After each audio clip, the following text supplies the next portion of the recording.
고대 악마의 힘으로 만들어졌다는 악마의 성서 코덱스 기가스. 무게 75kg.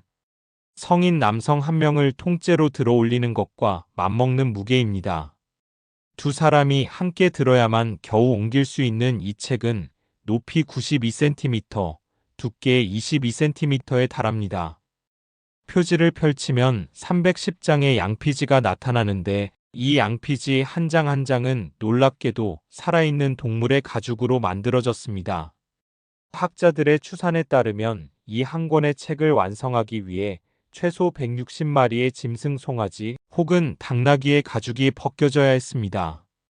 그리고 이 책의 577번째 페이지를 넘기면 여러분은 높이 50cm에 달하는 거대한 그림과 마주하게 됩니다. 반은 인간, 반은 짐승. 날카로운 발톱과 갈라진 발굽, 그리고 새빨간 혀를 길게 내민 존재. 바로 악마입니다. 전설은 이렇게 전해집니다. 13세기 초 보헤미아에 한 수도사가 있었습니다.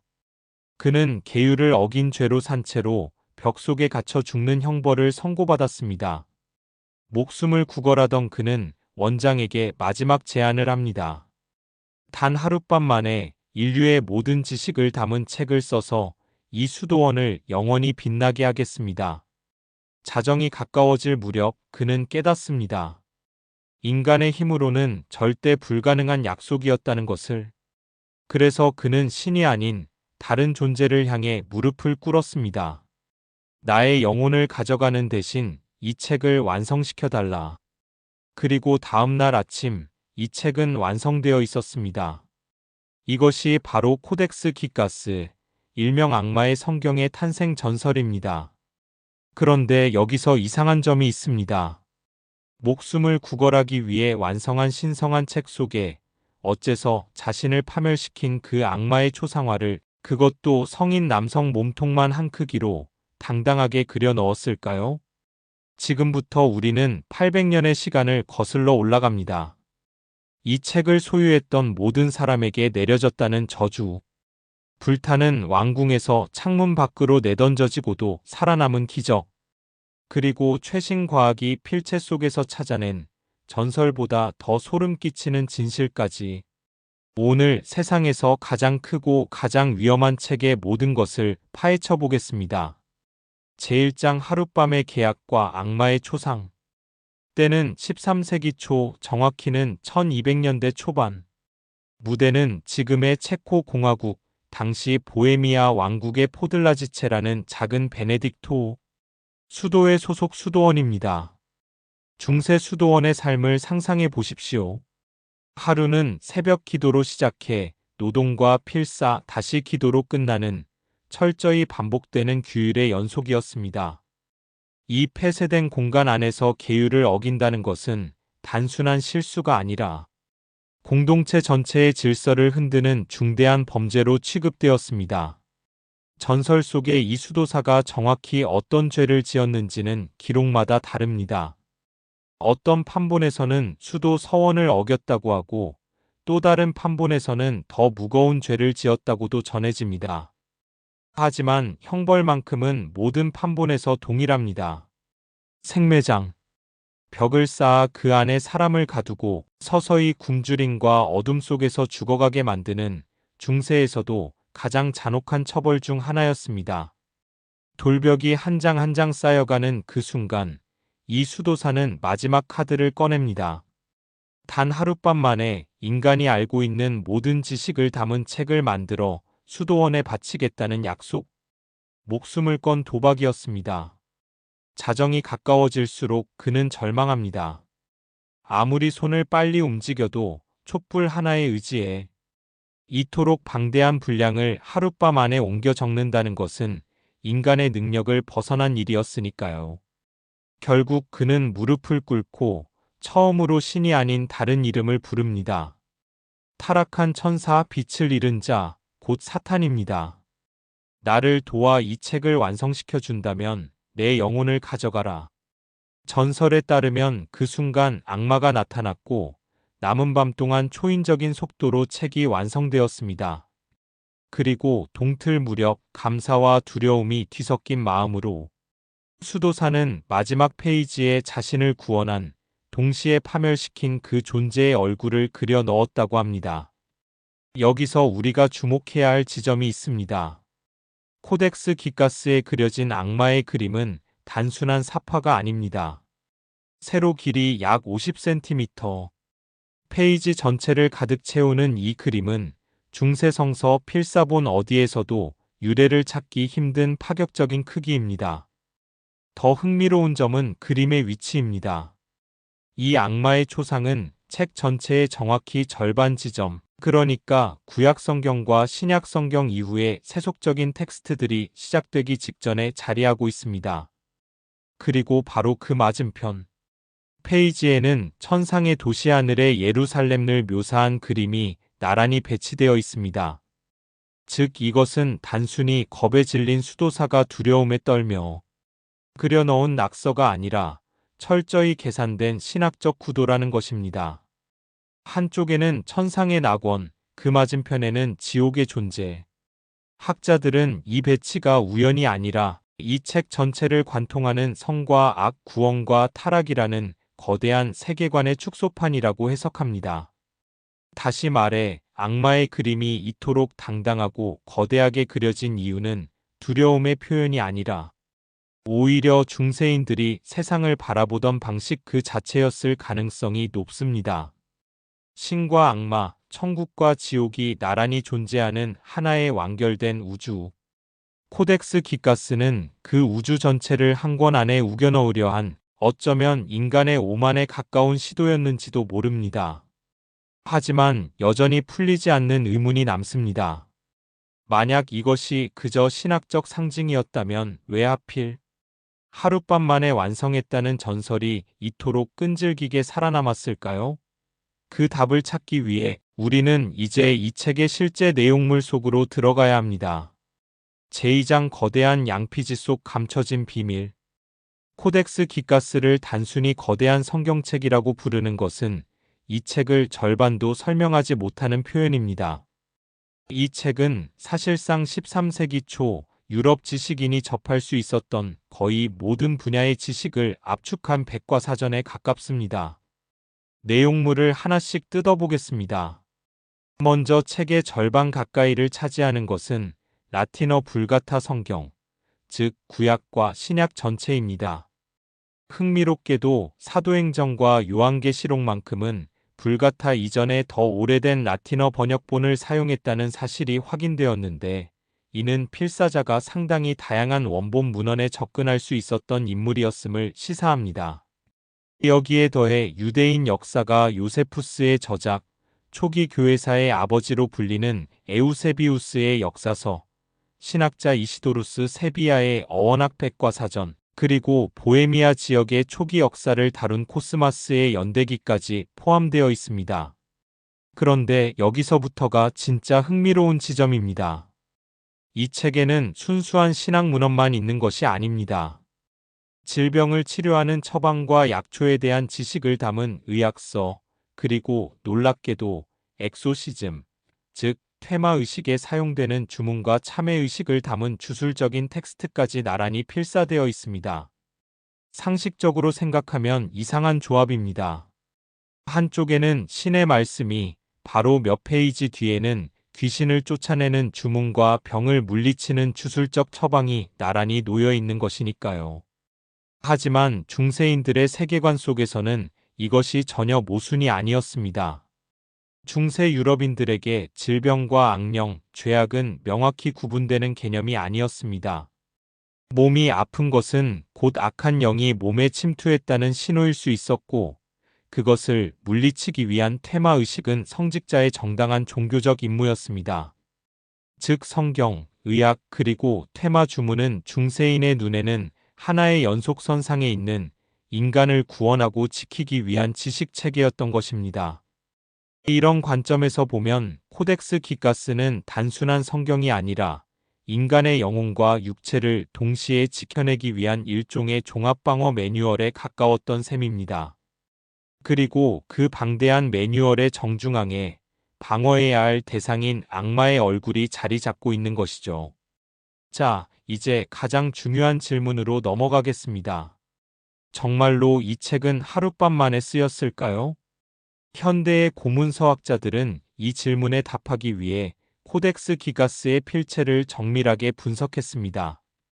그 결과 밝혀진 첫 번째 사실은 놀랍게도 전설의 일부는 진실이었다는 것입니다. 310장에 달하는 이 방대한 문서 전체가 처음부터 끝까지 단 한 사람의 필체로 작성되었다는 점이 확인되었습니다. 글자의 형태, 필압, 줄 간격까지 놀라울 정도로 일관되어 있어 여러 명의 필사자가 나눠 썼을 가능성은 사실상 배제되었습니다. 그런데 바로 이 지점에서 두 번째 진실이 드러납니다. 이렇게 한 사람이 이 정도 분량의 문서를, 그것도 화려한 채색 사파까지 곁들여 필사하는데 걸리는 시간을 역산해보면 어떨까요? 전문가들의 계산에 따르면 숙련된 필사자가 쉬지 않고 하루 종일 매달린다 해도 사파를 제외한 텍스트만 옮겨 적는 데에도 최소 5년이라는 시간이 필요합니다.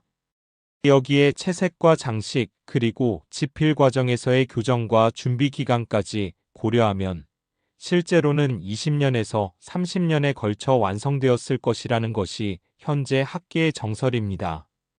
다시 말해 이 책은 하룻밤이 아니라 한 사람의 인생 대부분을 갈아 넣은 결과물이었습니다. 그렇다면 이제 질문이 바뀝니다. 어떻게 하룻밤 만에 이걸 썼을까가 아니라 왜 한 사람이 자기 인생의 20년이 넘는 세월을 이 책 한 권에 바쳤을까로 말이죠. 일부 역사가들은 흥미로운 가설을 제시합니다. 처음부터 끝까지 흔들림 없이 유지되는 이 완벽한 필체, 나이가 들거나 병에 걸리거나 감정 기복을 겪은 흔적조차 보이지 않는 이 기이할 정도의 일관성이야말로 훗날 사람들 사이에서 이건 인간이 하룻밤 만에 쓴 게 틀림없다는 전설을 낳은 진짜 이유였을 것이라고 말입니다. 인간이 수십 년에 걸쳐 이토록 흔들림 없는 손으로 글을 쓴다는 것 자체가 당대 사람들에게는 초자연적으로 보일 만큼 비정상적인 일이었던 것이죠. 한 사람의 손으로, 그것도 흔들림 없는 필체로 20년이 넘는 세월 동안 완성된 책. 그 필사자는 과연 누구였을까요?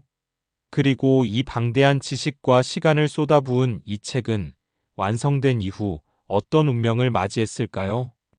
제3장 코덱스 기가스의 핏빛 잔혹사. 코덱스 기가스가 실제로 탄생한 곳은 포들라지체의 작은 수도원이었을 것으로 추정됩니다.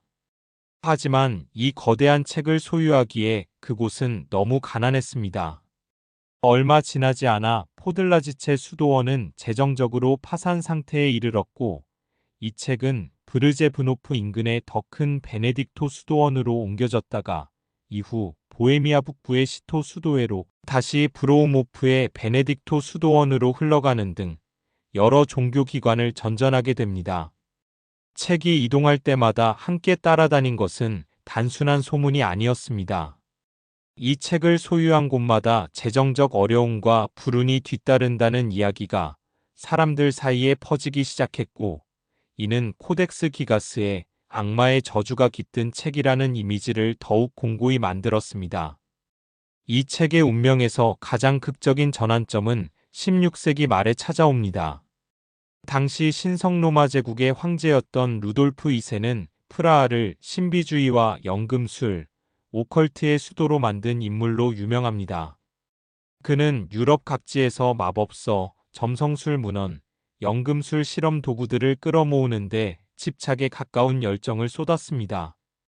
당연히 악마의 성경이라 불리는 이 거대한 책은 루돌프 2세의 눈을 피해갈 수 없었습니다.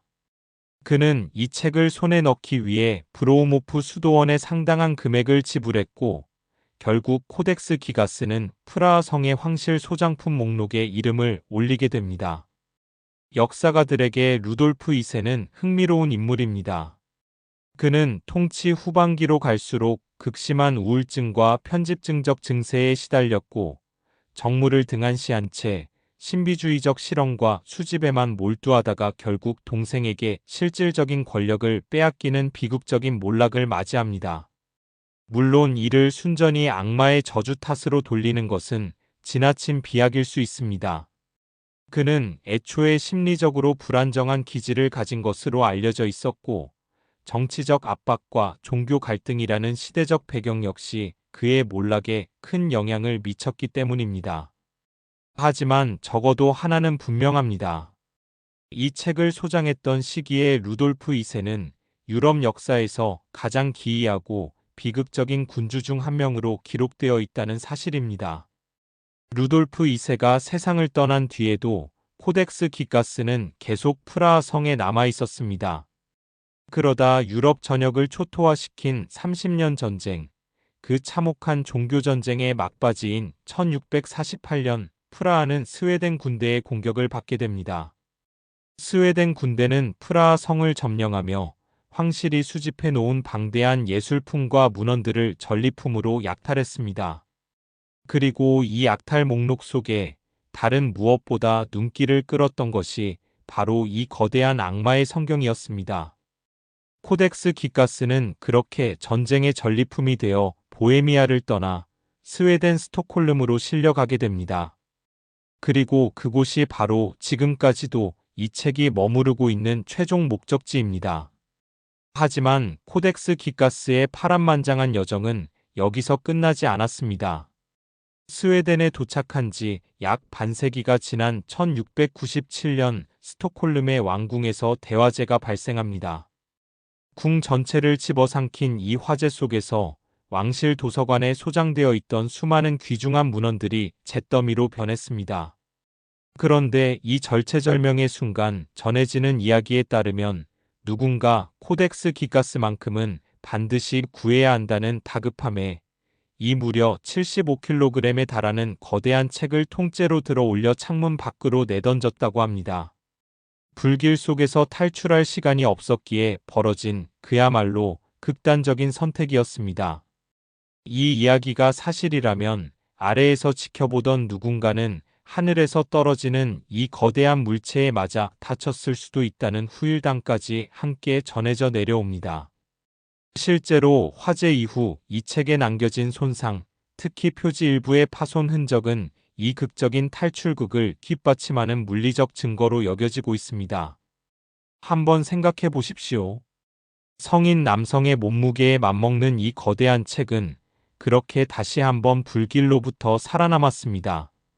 벽 속에서 죽어가던 한 수도사의 목숨을 구했다는 전설로 시작된 이 책이 수백 년 뒤 실제로 화마 속에서 스스로 살아남은 것입니다. 마치 이 책 자체가 그 어떤 재앙 속에서도 파괴되기를 거부하는 존재처럼 말이죠. 제사장 및 클로징 악마의 저주인가, 인간의 광기인가?